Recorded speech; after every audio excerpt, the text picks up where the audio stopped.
It was a man in a large trench coat, and he seemed to be wet, as if he had just gotten out from the rain. And he shouts, "I'm mad as hell, and I'm not going to take this anymore." Or it was angry as hell, I'm not quite sure. But it was on a commercial or an advertisement as a gag, but it was also taken from a movie that happened in the 70s called The Network. And this man just shouts it so from his heart. "I'm mad as hell and I'm not going to take this anymore." And there's several things there that we can take away that are operatives there as the train goes by. He's mad. There's a this, and he's not going to take this anymore. And I want to break this down backwards as it may pertain to you and deliver the message in this video to you of how this all works, how this can hopefully help you. The anymore that he's speaking of, it can be really anything in our lives. He's not going to take this anymore. And whatever the this is, he knows what the anymore is going to be. It's a pattern. He knows how this book ends. Or for you could say, "I've seen this movie before." Or it's something that you've experienced in your life continually and you just know how this is going to go. It could be a maladaptive coping mechanism. It could be something to do with substance. It could be something that you're entirely tired of and you know where this is going to go. You've lived this experience many times and you've seen the pattern and you know how it ends. And you're not going to do it again because you've already done it before. So with that set in mind, there's something that you're experiencing. It could be in your environment. It could be, with people that you have around you. It could be with the way that you even treat yourself that you're just not going to take any more of. And you've reached a point to where you're broken or you're tired or you've absolutely run out of any other faculties to deal with this circumstance. And the first thing that I want you to possibly take inventory of is, how did it get to this point? How did you get to the line where you will take no more of whatever this is? How did it get to this point? What have you been doing that has been tacitly complicit with the circumstances that you're saying you no longer want any more of? What's been contributing to that?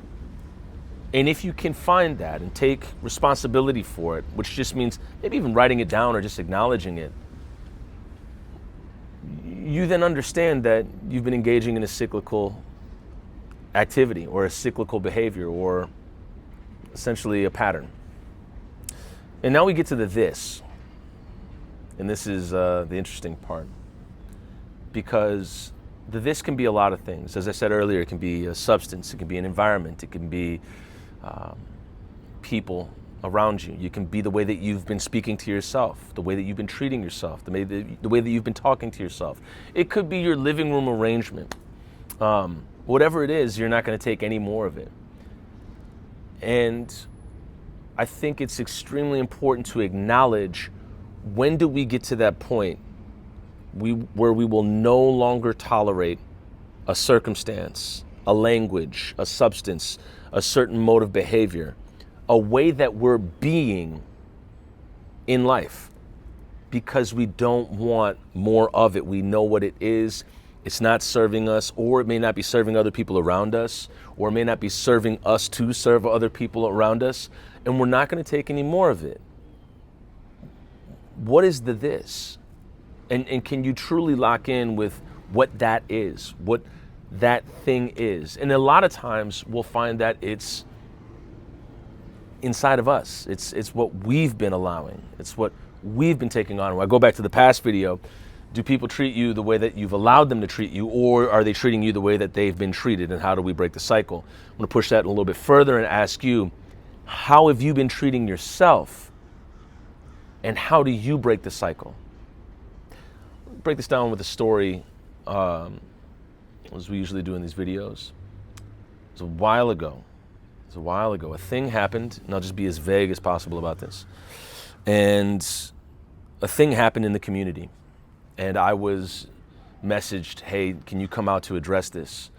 That's affecting all of us. It's affecting you. Has to do with the government, has to do with the city and the community, the surrounding community. And I wasn't in the mood, and I didn't want to. So I didn't show up. I didn't go. Years later, something more egregious, something more loud, bright happened. Same vein. And it affects me. And I was called again. Hey, are you coming out to address this, to stand up? And it happened in February. It was winter. It was really cold, and so I looked around and I said, man, a lot of this stuff is outside. I don't want to go out in the cold. So I said no. And then my life leading up to the next moment, it happened again in the community I live in. And this event kept happening, and I was called again. Yeah, hey, it sounded like it almost crashed there. It was this thing where it was louder than it had ever been before, and you couldn't look away. For me, I couldn't look away. And I felt I had to say something. I had to at least do something or show up in some form or fashion. And it was the point of no return for me. And I showed up because I didn't want to live my life not showing up for that. And I felt that if I didn't show up, I was tacitly complicit with what was going on in the community. And it simply, it could be a conversation with somebody. There are many friends where it has reached a helm where it is, I don't believe I can go any further with you without having this conversation. I really think we need to address this. On its face, whichever way this goes, I can live with it. However, the circumstance that I will not live with is not having this conversation or not showing up for said community that's asking me to show up, or not being the person that I believe that I am.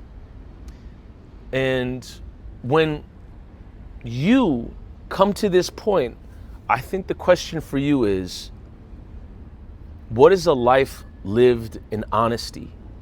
What is a life lived in authenticity to you?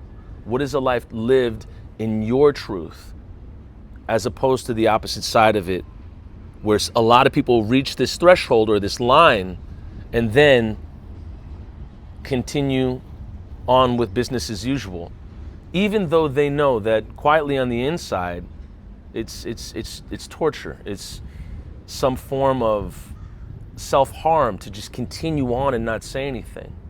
And this can happen. This can tear apart families. This can tear apart relationships. It can tear apart entire countries when you tacitly go on with something that you don't believe is right, or you don't believe is serving you, or you don't believe is authentic. And the question for you is, what is your threshold?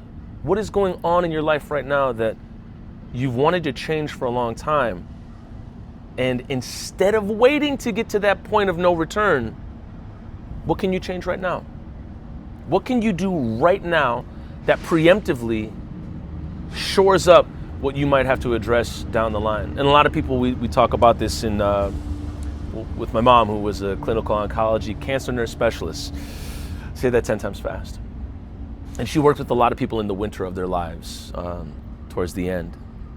And there were a lot of conversations, there were a lot of things addressed then that people wished that they had addressed earlier. And of course, it's very simple to go into the monologue of, if it were your last day on earth, what would you do? But I really want to drive home this idea of what for you is a situation where the toothpaste is already out the tube and you're possibly just waiting for a circumstance or scenario to take action. Can you actually not wait for that And can you take that action right now? Can you be the person that you know that you already are? What does it mean to be authentically responding to that, and to not be self-editing along the way until it comes to a point where you feel there's no return? I have to address this. I have to do this. I have to talk to this person. What can happen right now